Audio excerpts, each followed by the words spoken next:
Hello everyone, welcome to the channel. If you are a sociology learner, then you have come at right platform. I am a sociology educator, university gold medalist, and I will teach you sociology in a very easy method. तो अगर आप समाजशास्त्र के विद्यार्थी हैं, समाजशास्त्र पढ़ना चाहते हैं, तो आप बिल्कुल सही प्लेटफॉर्म पर आए हैं। मैं सोशोलॉजी की ही टीचर हूँ और मैं आपको समाजशास्त्र बहुत आसानी से पढ़ना सिखाऊंगी। तो चलिए शुरू करते हैं। आज के इस वीडियो लेक्चर में हम मेथोडोलॉजी ऑफ सोशल रिसर्च यानी कि रिसर्च मेथोडोलॉजी जो आपके सोशल साइंसेस में आती है और सोशोलॉजी में भी हमारे बहुत इम्पॉर्टेंट है सोशल रिसर्च मेथड, तो उससे रिलेटेड कुछ MCQs को सॉल्व करने वाले हैं। ये आपके बहुत इम्पॉर्टेंट MCQ है रिसर्च मेथड से रिलेटेड, वही हम इम्पॉर्टेंट MCQs को सॉल्व करेंगे। तो चलिए शुरू करते हैं। पहला है आपका scientific social surveys and research. ये जो बुक है इसके राइटर कौन है? Scientific social surveys and research जो बुक है, इस पुस्तक के लेखक हैं आपके PV यंग। ये PV यंग की बुक है। नेक्स्ट है the grammar of science. The grammar of science book के लेखक कौन है? ग्रामर ऑफ साइंस बुक के ऑथर कौन है? तो ये आपकी कार्ल पियर्सन की बुक है। पियर्सन की बुक है ये। नेक्स्ट है मैथड्स इन सोशल रिसर्च। मैथड्स इन सोशल रिसर्च बुक के लेखक कौन है? मैथड्स इन सोशल रिसर्च जो बुक है इसके लेखक हैं गोडे एंड हैट। ये सारी जो भी बुक्स हैं ये आपके रिसर्च मेथोडोलॉजी के लिए बहुत इंपॉर्टेंट है, तो इन्हें प्लीज़ नोट डाउन कर लीजिए। नेक्स्ट है the proper study of Mankind. The proper study of Mankind जो बुक है इसके ऑथर या इसके लेखक हैं आपके स्टुअर्ट चीज़। नेक्स्ट है सोशल रिसर्च। सोशल रिसर्च पुस्तक के लेखक कौन है? तो सोशल रिसर्च जो पुस्तक है इसके लेखक है लुंडबर्ग। लुंडबर्ग की बुक है द सोशल रिसर्च। नेक्स्ट है the limitation of social research. The limitation of social research पुस्तक के लेखक कौन है? The limitation of social research the Shipman की बुक है। शिपमैन आपके थिंकर हैं, उनकी बुक है the limitation of social research. Next है नवीन ज्ञान को प्राप्त करने के क्रमबद्ध प्रयास को क्या कहा जाता है? नवीन ज्ञान को प्राप्त करने के क्रमबद्ध प्रयास को ही हम अनुसंधान या शोध कहते हैं। हम बात करते हैं रिसर्च की, तो हम कुछ ना कुछ उसमें नया नॉलेज को खोज करने की कोशिश करते हैं और ये एक सिस्टमेटिक एफर्ट होता है हमारा। इसमें हम क्रमबद्ध रूप से एक सिस्टम से हम उसमें प्रयास करते हैं। वही आपका होता है रिसर्च। सर्च तो मतलब आप समझ सकते हैं कि कोई भी चीज़ खोजना, बट रिसर्च मतलब कुछ नया ज्ञान खोजना। नेक्स्ट है ज्ञान का अध्ययन दर्शन शास्त्र की किस शाखा में किया जाता है? ज्ञान का अध्ययन दर्शन शास्त्र की किस शाखा में किया जाता है? तो ये आपकी होती है ज्ञान मीमांसा।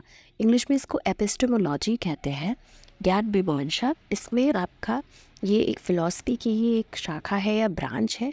इसमें हम ज्ञान के अध्ययन शास्त्र दर्शन की बात करते हैं, ये ज्ञान मीमांसा है।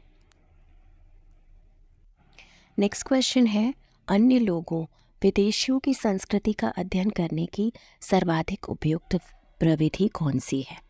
तो जब हम किसी और की संस्कृति का अध्ययन करते हैं तो उसके लिए हम कौन सा रिसर्च मेथड यूज़ करते हैं? तो उसके लिए हम नृजातीय वर्णन पद्धति यानी कि इथनोग्राफिक जो स्टडी होती है उसको यूज़ करते हैं। तो ये नृजातीय वर्णन पद्धति यानी कि इथनोग्राफिक रिसर्च होती है।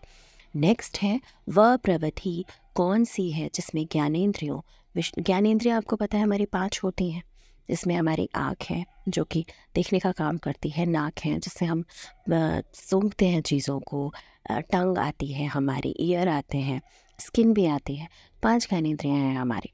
लेकिन ये जो एक रिसर्च मेथड है, कौन सी ऐसा मेथड है जिसमें हम जो हमारी ज्ञानेंद्रियाँ हैं, जो हमारे सेंस ऑर्गन्स हैं, विशेष रूप से आँखों द्वारा हम जब डाटा कलेक्शन करते हैं, आंकड़े संकलित करते हैं, तो वो अवलोकन। जैसे कि मान लीजिए किसी क्लास में आपको बोला जाए कि ऑब्ज़र्व करके बताइए कि कैसे स्टूडेंट है, तो वो अवलोकन मेथड होगा। आप सिर्फ जाओगे और देखोगे ही तो आप उनको देख के ऑब्ज़र्व करोगे कि कौन शोर कर रहा है, कौन नहीं कर रहा, तो ये अवलोकन यानी कि ऑब्जर्वेशन मेथड होगा। नेक्स्ट है निम्नलिखित में से कौन सी अवलोकन की विशेषता नहीं है? तो अभी हमने देखा कि अवलोकन में ज्ञानेंद्रियों का प्रयोग होता है, तो दैट मीन्स ज्ञानेंद्रियों का प्रयोग तो होगा, ये विशेषता तो होगी ही। नेक्स्ट है प्रत्यक्ष अध्ययन विधि। भाई आप किसी का ऑब्जर्वेशन करेंगे तो उसको डायरेक्टली देखेंगे, तो ये प्रत्यक्ष अध्ययन विधि भी है।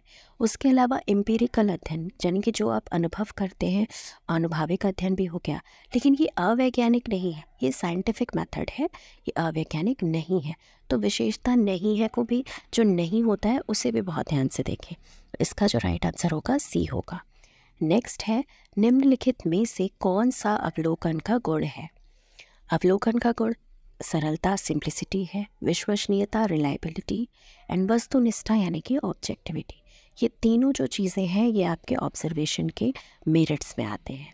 नेक्स्ट है निम्नलिखित में से कौन सा अवलोकन का दोष नहीं है। तो अवलोकन की जब दोष की बात आती है तो ये विस्तृत प्रयोग, मतलब उसका बहुत ज़्यादा यूज़ करना इसका कोई दोष नहीं है, लेकिन ये कुछ घटनाओं पे अनुपयुक्त है, तो ये इसका दोष हो सकता है।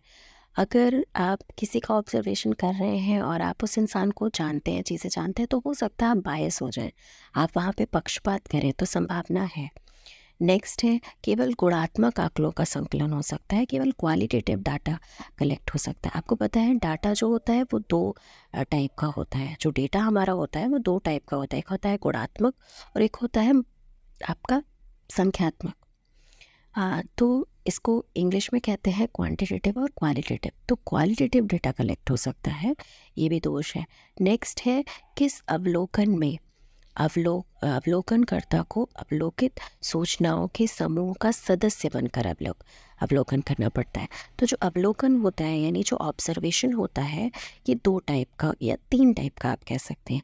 एक होता है आपका सहभागी, एक होता है असहभागी, यानी कि एक पार्टिसिपेंट ऑब्जर्वेशन, एक होता है नॉन पार्टिसिपेंट, एक होता है क्वासी पार्टिसिपेंट। तो ये तीन टाइप के आपके अवलोकन होते हैं, यानी कि ऑब्जर्वेशन होते हैं। तो सहभागी में क्या है, हम जिस भी एरिया की या जिस भी पर्टिकुलर ग्रुप की हम स्टडी कर रहे हैं हम उसके पार्ट खुद बन जाते हैं, तो वो हो गया हमारा सहभागी अवलोकन।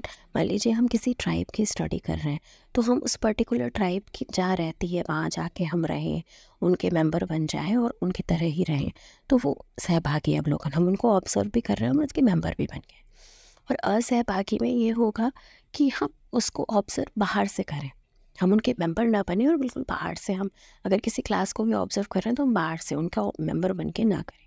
और वो जो क्वासी होता है या अर्ध सहभागी होता है उसमें जब ज़रूरत लगी तो आप उस ग्रुप के मेंबर बन गए और जब नहीं तो आप बाहर, तो क्वासी हो गया। तो ये अवलोकन के प्रकार थे। तो जब आपसे पूछा जाएगा कि जब सूचनादाता जो है वो सब उनका जो भी लोगों से उनको डेटा कलेक्ट करना है उन लोगों के ही ग्रुप का वो मेंबर जब बनेगा तो वो कौन सा अवलोकन होगा, सहभागी।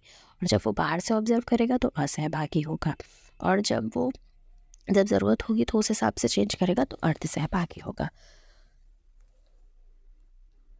नेक्स्ट है निम्नलिखित में से कौन सी सामाजिक अध्ययन अनुसंधान की परिमाणात्मक पद्धति है।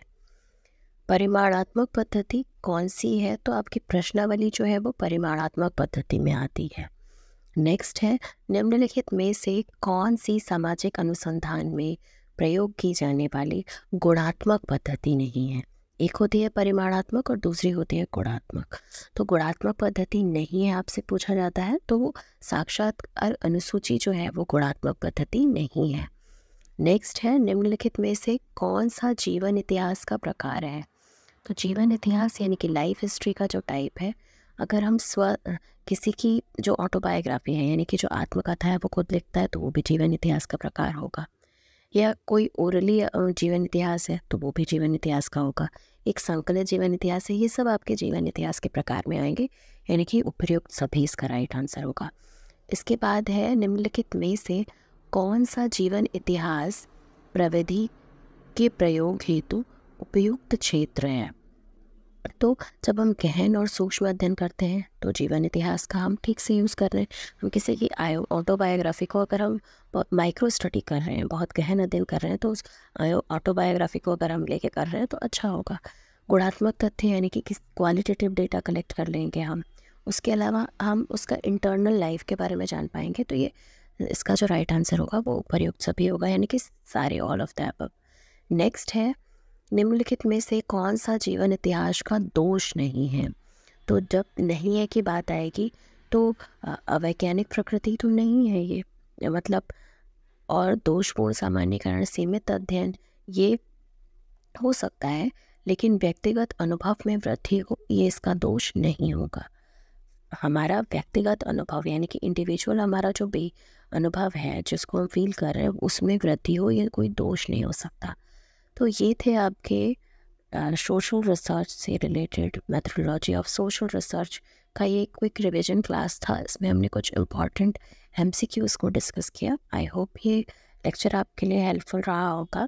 ऐसे ही और वीडियोस के लिए हमारे चैनल से जुड़े रहिए। चैनल पे फर्स्ट टाइम आए हैं तो प्लीज़ सब्सक्राइब कीजिएगा।